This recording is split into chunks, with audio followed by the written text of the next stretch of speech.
Good afternoon, students. Today we will study about second chapter of class 6, Trees. जैसे कि आप जानते हैं कि मौसम के बदलाव के साथ यानी सीजन्स के बदलाव के साथ हमारी जो प्रकृति होती है, प्रकृति में भी चेंजिंग आता है, बदलाव आता है।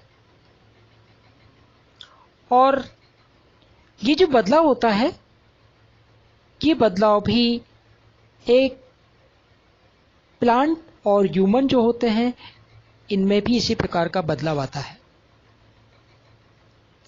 तो इस चैप्टर में हम पढ़ेंगे कि किस प्रकार से बदलते हुए जो सीजन्स होते हैं, बदलते हुए जो मौसम होते हैं, मौसम का पेड़ों पर और ह्यूमन बीइंग पर क्या प्रभाव पड़ता है।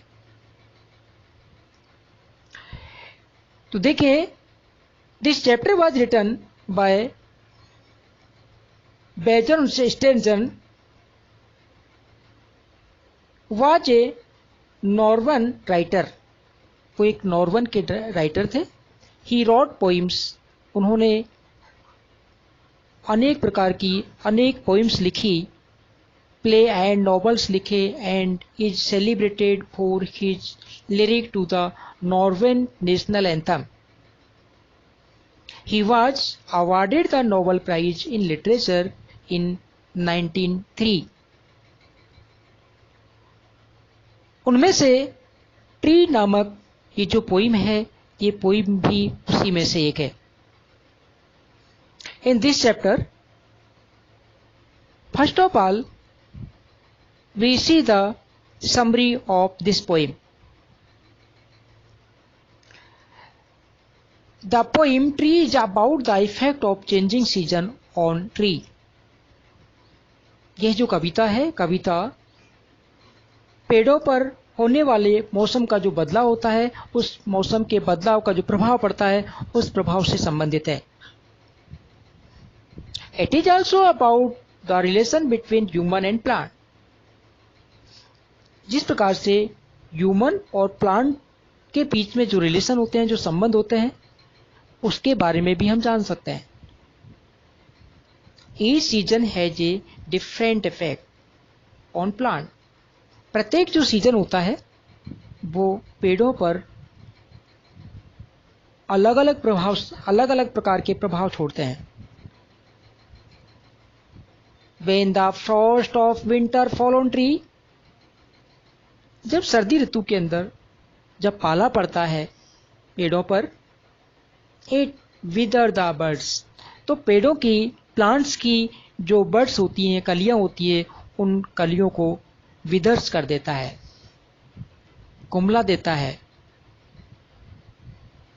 Once the buds are shrunk, जब कलियां श्रंक हो जाती हैं, सिकुड़ जाती हैं, the flower will not blossom, तो उनमें से जो फ्लावर्स विकसित होते हैं, फ्लावर्स निकलते हैं, वो फ्लावर्स नहीं निकल पाते। If there are no flowers, लेकिन यदि फूल नहीं निकलते हैं, then there will be no fruit either, जब उनमें से फूल ही नहीं निकलेंगे, फ्लावर्स ही नहीं निकलेंगे, तो उनमें से, उन प्लांट्स और में, उन पेड़ों के अंदर फल भी नहीं आते हैं। तो फर्स्ट स्टेंजा के बारे में बात करते हैं कि फर्स्ट स्टेंजा में क्या बताया है। In the first stanza, the frost threaten to fall on the buds. First of all, frost कहते हैं पाला, जो सर्दी में पड़ता है। पाला प्लांट्स जो होते हैं, प्लांट्स को धमकाता है और उन पर गिरने की धमकी देता है कि मैं सारे प्लांट्स पर, सारे जो पेड़ हैं, पेड़ों पर मैं गिर जाऊंगा तो आपके फल और फूल कुछ भी नहीं आएंगे। But the whole tree from its roots to it tip pleats,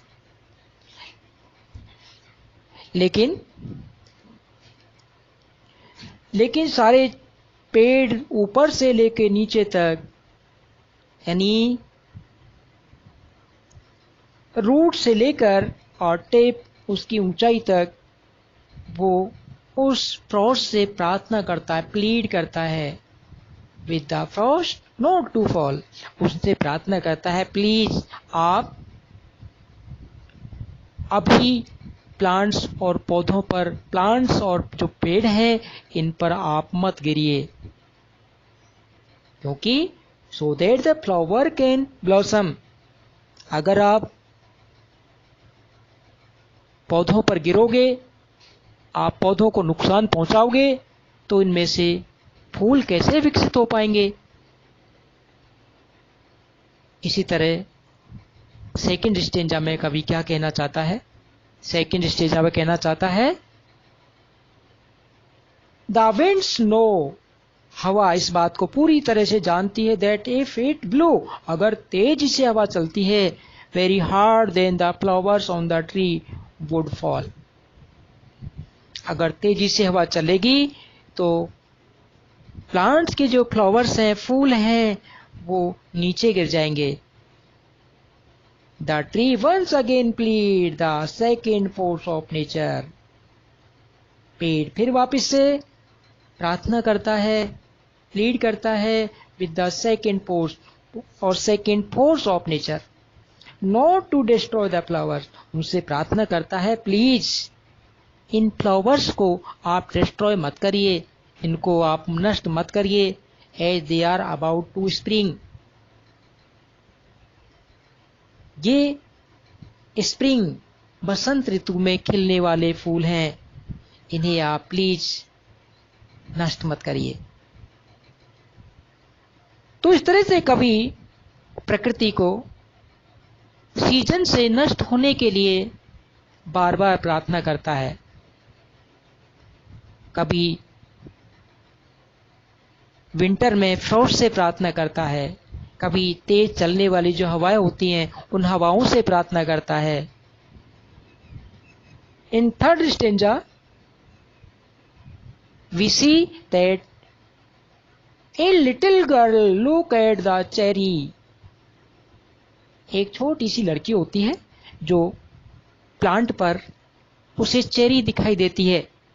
cherry एक फल होता है बेटा, उन फलों को देख करके और वो बड़ी खुश होती है। That are hanging from the tree, जो पेड़ पर लटके होते हैं। अब वो लड़की क्या कहती है? She asked the tree for just to pluck them to eat. वह पेड़ से उन चेरी को तोड़ने के लिए कहती है, पेड़ से तोड़कर उन चेरी को खाने की प्रार्थना करती है। तभी द ट्री ग्लैडली ब्लॉज डाउन, तभी वो पेड़ उसकी प्रार्थना को सुनकर के, उस लड़की की प्रार्थना को सुनकर के नीचे झुक जाता है। So that the girl can pluck at the cherry, जिससे कि वो लड़की आसानी से उसमें से चेरी को खा सके, तोड़ सके। And it tells the girl that it had been saving the cherry just for her, और वो पेड़ उस लड़की से कहते हैं इट हैड बीन सेविंग, ये मैंने अब तक आपको ही बचा के रख रखी थी। इस तरह से पेड़ सीजन से बार बार प्लीड करता है, प्रार्थना करता है। तो देखते हैं चैप्टर की फर्स्ट स्टेंजा के बारे में। फर्स्ट स्टेंजा पढ़ने से पहले हम कुछ जो डिफिकल्ट वर्ड हैं, डिफिकल्ट वर्ड की जानकारी करते हैं। First of all puffing. Puffing means होता है blowing out in clouds, clouds के बाहर तेजी से ब्लो करना, बहना, निकलना। ग्लीम इज डिलाइट, आनंद पूर्वक, खुशी पूर्वक। एट हैंड का मीन्स होता है something that has appeared and is around, कुछ चीजें जो हमें दिखाई देती हैं हमारे चारों तरफ, उन्हें कहते हैं हम एट हैंड, वर्तमान में। प्ली मीन्स होता है एन इमोशनल रिक्वेस्ट, एक भावनात्मक तरीके से किसी को प्रार्थना करना। क्वेवरिंग का मीन्स होता है शेकिंग स्लाइटली। नीथ मीन्स होता है बीनीथ, नीचे। eager means interested and excited about doing something, किसी चीज को करने के लिए बहुत ही उत्साहित होना, रुचि दिखाना। नाई मीन्स होता है ओल्ड वर्ड फॉर नियर। ये नियर का दूसरा वर्ड है, इसको हम पुराना ओल्ड वर्ड के नाम से जानते हैं। इसको हिंदी में कहते हैं पास में होना। तो इस तरह से हम देखते हैं कि फर्स्ट स्टेंजा में पोइट क्या कहना चाहता है, किस तरह की प्रार्थना करता है। Ready with leave and with birds stood the tree, shall I take them? The frost said no, puffing with glee. Oh my no, let them stand till flowers are at hand. All trembling from tree top to root came the plea. In this stanza, poet want to express that एक पेड़ होता है, एक पेड़ अपनी birds कलियों के साथ और पत्तियों के साथ पूरी तरह से खड़ा रहता है। तभी वहां पर फ्रॉस्ट आकर के उससे कहता है, शैल आई टेक देम, क्या मैं आपको अब मेरे साथ ले चलूं? नाउ पफिंग विथ ग्ली, आप बहुत खुशी पूर्वक पफिंग कर रहे हैं, यानी कि बहुत तेजी के साथ में आप में से हवा निकल रही है, बहुत तेजी के साथ आप खुशी के साथ में हिलते डुलते नजर आ रहे हैं। तभी ट्री क्या कहता है, oh my no let them stand, उन्हें खड़ा रहने दीजिए, उन्हें अभी अपने साथ में मत लेके चलिए। Till flower are at hand, जब तक उनके अंदर फ्लावर्स नहीं आ जाएं, तब तक उनमें फूल नहीं आ जाएं, तब तक उन हरी पत्तियों को बने रहने दीजिए। उनकी जो बर्ड्स हैं, उन बर्ड्स को नीचे मत गिरने दीजिए। All trembling from tree top to root came the plea, इस तरह से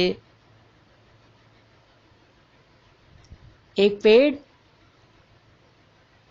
एक ट्रेम्बलिंग में डर से कांपता हुआ ऊपर से नीचे तक, यानी top to root came the plea, और इस प्रकार से प्ली मिस कहते हैं इमोशनल रिक्वेस्ट करता है। किससे करता है ये? फ्रॉस्ट से करता है, Frost.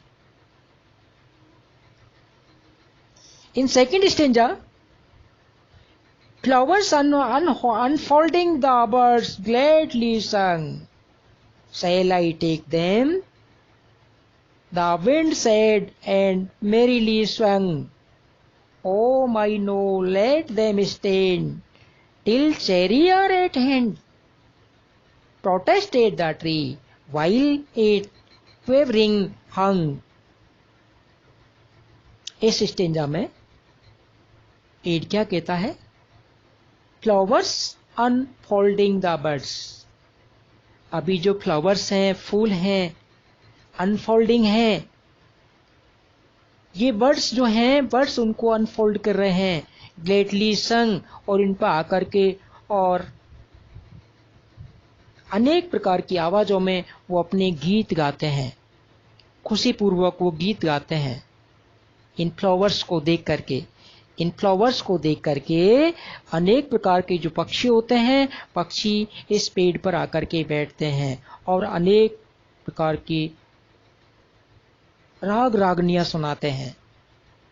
Shall I take them? क्या मैं उन्हें अपने साथ ले जाऊं?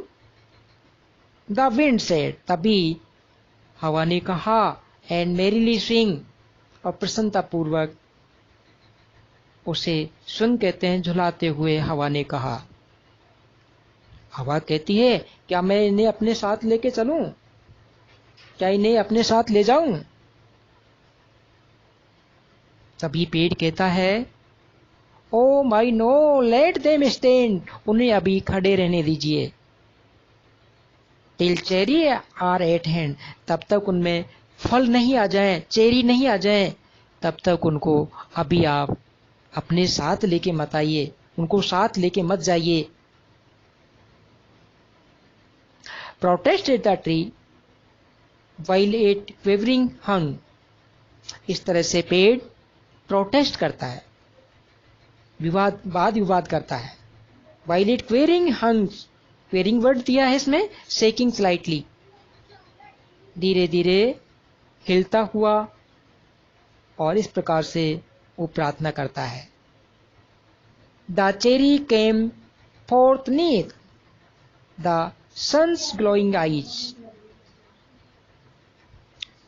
जब उनमें चेरी आ जाती है, फोर्थ मीन्स बीनीथ, नीचे तक उनमें चेरी जब आ जाती है, द सन्स ग्लोइंग आईज, बहुत तेजी से सूर्य की जो तपत होती है, तपत उन चेरी पर पड़ती है।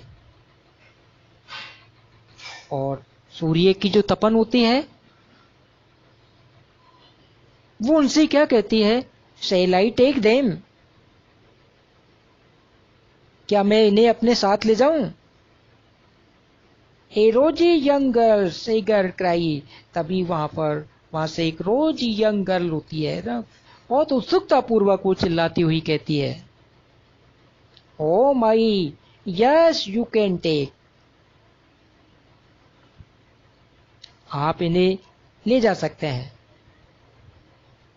I have kept them for your sake, यानी एक लड़की जो होती है, लड़की आकर के पूछती है कि क्या मैं आपके पेड़ में से कुछ फल ले सकती हूं? तो तभी पेड़ उस लड़की से कहता है, ओ माई यस, हाँ, यू कैन टेक, आप इसमें से फल ले सकते हैं, क्योंकि ये जो फल मैंने अब तक जो बना के रखे हैं, बचा के रख रखे हैं, ये मैंने आपके लिए ही रख रखे हैं। तो पेड़ एक परहित के लिए, भलाई के लिए अपना सब कुछ संघर्ष सहन करता है, सभी से प्लीड करता है, प्रार्थना करता है उस फल को बचाए रखने के लिए। तो वो पेड़ क्या कहता है, उस लड़की से कहता है, oh my yes you can take, हाँ, ये मैंने आपके लिए बचा के रख रखे हैं, आप इन्हें ले सकते हैं। I have kept them for your sake, मैंने आपके भले के लिए ही इन्हें अब तक बचा के रखा। यानी कि जो सीजन्स थे, सीजन से प्रार्थना करते हुए मैंने इसमें आने वाले जो फल थे, उन फलों के बचाए रखने के लिए मैंने केवल आपके लिए ही इनको बचा के रखा है। Low bending its branches the tree brought them nigh, वह पेड़ अपनी जो ब्रांचेज होती है, अपनी शाखाएं होती हैं, उन शाखाओं को नीचे कर देता है। पेड़ नीचे झुक जाता है उस लड़की की आवाज को सुन करके। द ट्री बॉट देम नाई, और पेड़ उन जो चेरी जो होती हैं, फल होते हैं, उन फलों को उस लड़की तक, नीचे तक ब्रांच को झुका करके नीचे की तरफ ले आता है, जिससे कि वो आसानी से उन्हें प्राप्त कर सके।